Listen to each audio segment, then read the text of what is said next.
বাংলাদেশে চলে আসলাম, আমি আমার হুজুরের খেদমতে চলে গেলাম।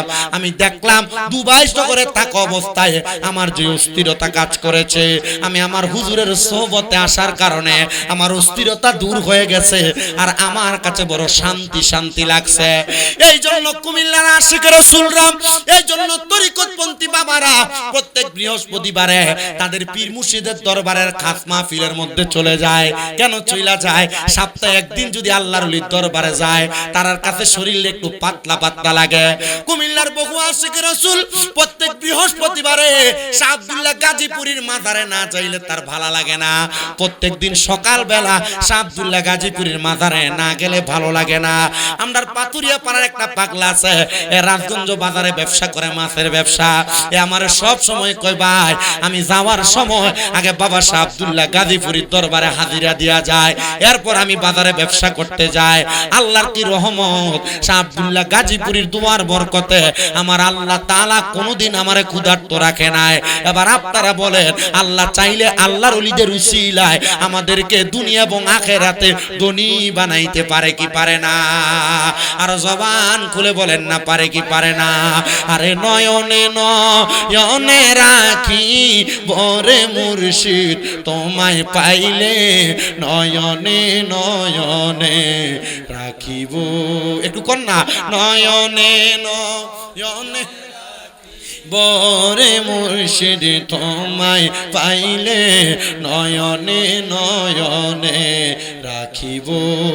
হৃদাসন সাজাইয়া রাখব তোমায় শোয়াইয়া, হৃদাসন সাজাইয়া রাখব তোমায় শোয়াইয়া। আর কারোরে শুইতে দিতাম না রে মুর্শিদ, আর কাউরে রে শুইতে দিতাম না রে মুর্শিদ তোমায় পাইলে, নয়নে নয়নে রাখিব। কন্যা নয়নে নয়নে রাখিব রে মুর্শিদ, নয়নে নয়নে রাখিব রে মুর্শিদ তোমায় পাইলে, নয়নে নয়নে রাখিব। গোপন কথা তোমায় কইব, মনের কষ্ট বুঝাইব। গোপন কথা তোমায় কইব, মনের কষ্ট বুঝাইব।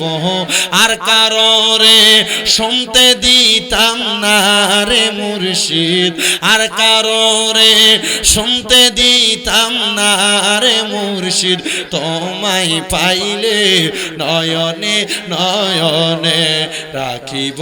কন্যা নয়নে নয়নে রাখিব রে মুর্শিদ তোমায় পাইলে, নয়নে নয়নে রাখিব।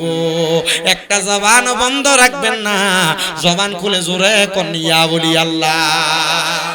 এ মুসলমানেরা শুনেন, আল্লাহর ওলিদের অনুসরণের মাধ্যমে আল্লাহ তাআলা বান্দার জীবন কেমনে পরিবর্তন করে দেয়। হুজুর বড় পীর গৌসে পাক আব্দুল কাদের জিলানী আল গিলানী রাদিয়াল্লাহু তাআলা আনহু, এই মাসটা রবিউল আউয়াল মাস, রবিউল আউয়ালের পরে রবিউল সানি মাস। হুজুর গৌসে পাক আব্দুল কাদের জিলানী আল গিলানীর ফাতিহা ইয়াজদহমের মাস। যেটো মাহফিলটা কুতুব শাহ আশরাফিয়া দরবারের তরিকতের মাহফিল, আমার একটু হক আছে তরিকতের বয়ান করা, আল্লাহর ওলিদের অনুসরণ অনুকরণের বয়ান করা। ওই হুজুর বড় পীর গৌসে পাক আব্দুল কাদের জিলানীর রবিউল সানি মাসটা আসার আগে হুজুর গৌসে পাকের একটা বয়ান আপনাদের কাছে করি। হুজুর গৌসে পাক বড় পীর আব্দুল কাদের জিলানী আল গিলানী রাদিয়াল্লাহু তাআলা আনহু দুনিয়ার জমিনের মধ্যে যখন একবারে ছোট অবস্থায়, হুজুর গৌসে পাক আব্দুল কাদের জিলানী ওই ছোট অবস্থায় ওনার আব্বার দরবারে আসা যাওয়া করেন। হুজুর গৌসে পাক আব্দুল কাদের জিলানীর আব্বা জান হুজুর গৌসে পাক আব্দুল কাদের জিলানীকে বড় মোহাব্বত করে, বড় আদর করে, বড় যত্ন করে। কারণ তিনি জানতেন ওই গৌসে পাক আব্দুল কাদের জিলানী উনি ওনার মায়ের গর্ভ থেকে দুনিয়াতে আসার পর থেকে আল্লাহ তাআলা ওনাকে আল্লাহর বন্ধু বানায়া দিয়েছে। জোরে কোন সুবহানাল্লাহ।